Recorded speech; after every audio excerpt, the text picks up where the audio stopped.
good morning. අද නම් ටිකක් පරක් වෙලා තමයි නැගිට්ටේ. ඉතින් මම මේ හදන්නේ රැඩිස් බීට් පුතේ ලුණු වතුරයි කෝක ටික හොදගන්න මුලින්ම. මේ ටික හොදගෙන අපි යමු චුට්ටක් එළියට අපේ කික්කි අම්මව බලන්න. කොහමද? මේ ඉන්නේ. මෙයාගේ ඉතින් හැමදාම උදේට තියෙන රාජකාරිය ඕක තමයි. අපිට වඳිනවා නැට ටිකක් වනනවා වන්ලා අපේ එනර්ජි එකත් පොඩක් අප් කරමු. ඊට පස්සේ ඉතින් මම පාර දිහා චුට්ටක් බලාගෙන හිටියා. මේ දවසේ මට හරිම අමාරු දවසක්. මොකද වෛරස් එකක් හැදිලා ඒකත් එක්ක හරිම අමාරු වුණා සති 3ක් විතර. තාමත් ඒක ඇඟේ තියෙනවා 100%ක් සනීප නැහැ. ඔයාලත් මේ දවස්වල ගමන් බිමන් යනවා නම් හරිම පරිස්සමෙන් මේ වෛරස් එක හැදුනම හරිම අමාරුයි ඇඟට. ඉතින් වෛරස් කියලා අපිට වැඩ නවත්තන්න බැහැනේ.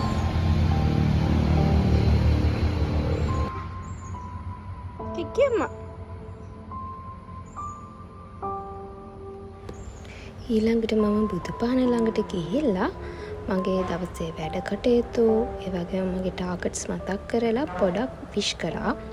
අම්මා උදේම පහන තියලා තිබ්බේ. ඉතින් මම ආපහු පහන තියන්න ගියේ නැහැ. ඊට පස්සේ අපේ ගෙදරට එහා පැත්තේ තියෙනවා පොඩි වත්තක්. ඒක හොඳටම කැලේ වැවිලා තියෙන්නේ. හැබැයි ඉතින් මම ඒ දිහත් බලාගෙන හිටියා. මොකද ඒ පේන කොළ පාට ඇස් දෙකට සනීප හින්දා. මොකද මම දවස් 30 මේ ස්ක්‍රීන් එක දිහා බලාගෙන වැඩ කරන්නේ. ඊට පස්සේ මම කාමරය අස් කරන්න පටන් ගත්තා. පේනවා නේද කාමරේ හැඩි වෙලා තියෙන තරම. ඔහොම තමයි. ඔය මම අයින් කරන්නේ හොදලා දාපු රෙදි ඇඳේ, බෙහෙත් ඇඳේ, ක්‍රීම් බෝතලේ ඇඳේ, හැමදේම ඇඳේ තියාගෙන තමයි ඊයේ නිින්ද ගිහින් තිබ්බේ. ඉතින් මම ඒ ටික අස් කරලා දවස පටන් ගන්න තමයි මේ ලෑස්ති වෙන්නේ. මම කාමරේ අස් කරගන්නකම් ඔයාලට මම පොඩි කතාවක් කියන්නම්. මේ දවස්වල හැම තැනම ඩෙන්ගු එහෙම නැත්නම් වෛරස් හැමෝටම තියෙනවා. ඒ හින්දා ඔයාලා හැමෝම හරිම පරිස්සමෙන් ගමන් බිමන් යන්න තමන්ගේ වැඩ කටයුතු සිද්ධ කරගන්න. මොකද මේ වෛරස් එක මටත් හැදිලා තිබ්බා. ඒක මාරම අමාරුයි. සති 3ක් වගේ තිබ්බා හොඳ වෙන්නේ නැතුව. තාමත් තියෙනවා.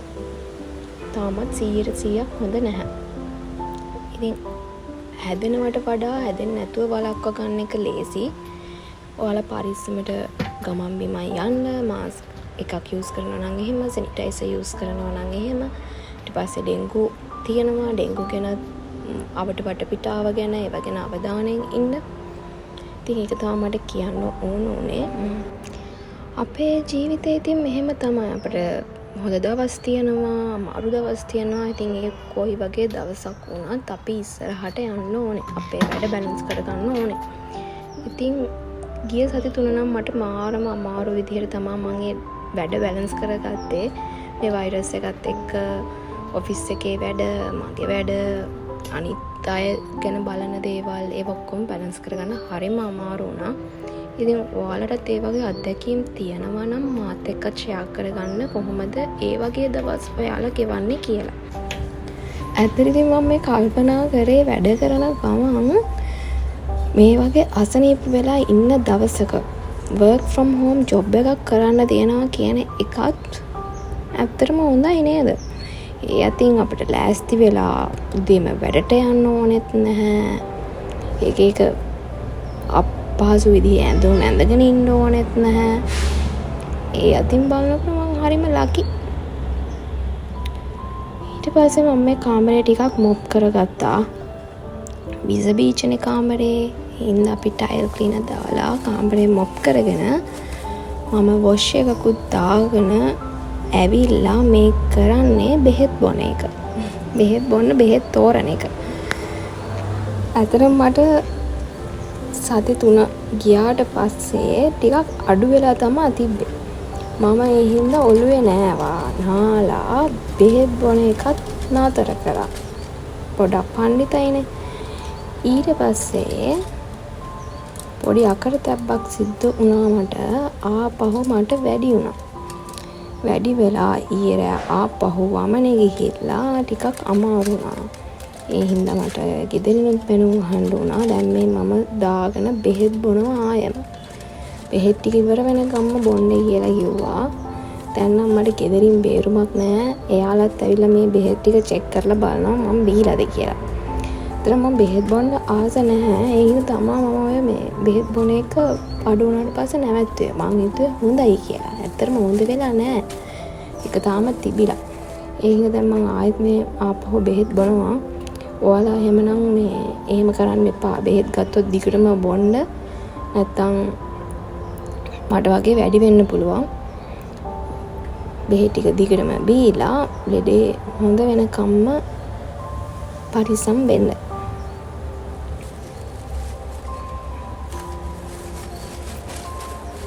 මම 4 පාරක් විතර බෙහෙත් ගත්තා මේ වෛරස් එකට. අපි මේ අපේ ෆැමිලි ඩොක්ටර් කෙනෙක් ගත්තා. ඊට පස්සේ අඩු වුණා. ඊට පස්සේ කන්සල්ටන්ට් කෙනෙක් channel කරලා ගියා. එයාගෙන් එකපාරක් අරගෙන ඒ අඩු වුණෙත් නැහැ. ඊට පස්සේ ආපහු ගියා. ඒ ගියාට පස්සේ එයා කිව්වා මේ බෙහෙත් ටික බොන්න බීලත් අඩු වුණ නැත්තම් හොස්පිටල් එකේ ඇවිල්ලා නතර වෙන්න කියලා කිව්වා. ඉතින් හොස්පිටල් එකේ ඇවිල්ලා නතර වෙන්න කියන්න කලින් මට හොඳ වුණා. හැබැයි ඒ හොඳ වුණාට පස්සේ මම බෙහෙත් බොන එක නතර කරපු හින්දා ආපහු වැඩි වුණා. දැන් ඉතින් මම ආපහු බෙහෙත් බොනවා. මම හිතනවා මේ බෙහෙත් වලට අඩු වෙයි කියලා. ඉතින් ඔයාලත් එහෙම අඩු වෙන්න කියලා විශ් කරගෙන යන්න. ඔය මම යූස් කරන්නේ ඉන්හේල් එකක්.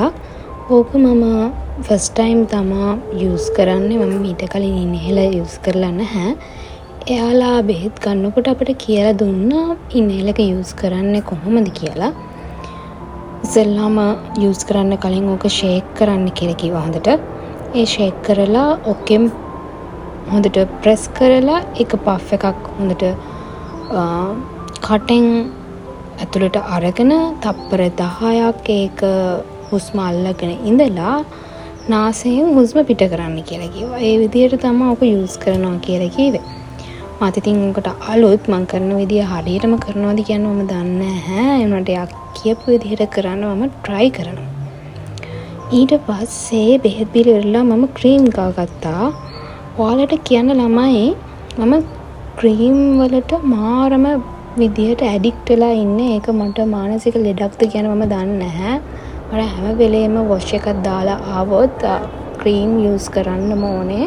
මගේ කකුල් දෙක වෙලාවකට වේලිලා වගේ දැනෙනවා. ඒ වෙලාවලත් මම කරන්නේ ක්‍රීම් ගන්න එක. මම දන්නේ මම වගේ තව අය ඉන්නවද කියලා. මට කැම්පස් ගියපුවාම මම යාළුවෙක් හම්බුණා.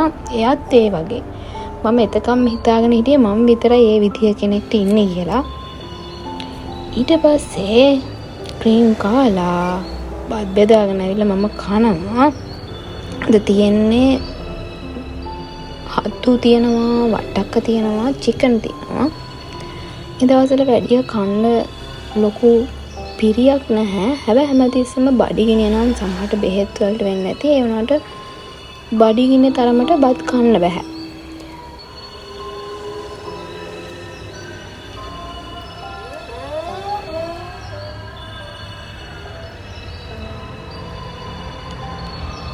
ඒ ගමම් ළමයි මම මේ ටයිම් එකත් බලලා මොකද මට ෂිෆ්ට් එක තියෙන්නේ 9:06. ඉතින් මම 9ට වැඩ පටන් ගන්න ඕන හින්දා ඉක්මනට බත් ටිකත් කනවා. කාලා වැඩ පටන් ගන්න තමයි තියෙන්නේ. තව දෙයක්. ඔයාලත් ළමයි ඔයාලට ඇති ප්‍රමාණයට විතරක් කෑම බෙදා ගන්න. වැඩිපුර බෙදාගෙන විසි කරන්න එපා. මොකද මමත් ඉස්සර වැඩිපුර බෙදාගෙන මට කන්න බැරි නම් කෑම ගොඩාක් විසි කරපු කෙනෙක්. ඒක මම ඒ පුරුද්ද අතහැරගත්තා. මම දැන් බෙදාගන්නේ මට ඕන ගානට විතරයි. ඒ ගානට බෙදා ගන්නවා. බැරිම වෙලා හරි කන්න බැරි වුණොත් ඒ ප්‍රමාණය සතෙක්ට හරි දෙනවා. ඔයාලත් ඒ විදිහට පුරුදු වෙන්න. ඒක හොඳ පුරුද්දක්. ඉතින් මේ විදිහ තමයි මම මගේ දවස පටන් ගන්න. අලුත් vlog එකකින් හමු වෙනකම් ඔයාලා හැමෝම පරිස්සමෙන් සතුටින් ඉන්න. Bye. I take one look at you, you're taking me out of the ordinary. I want you laying me down to the dead and buried.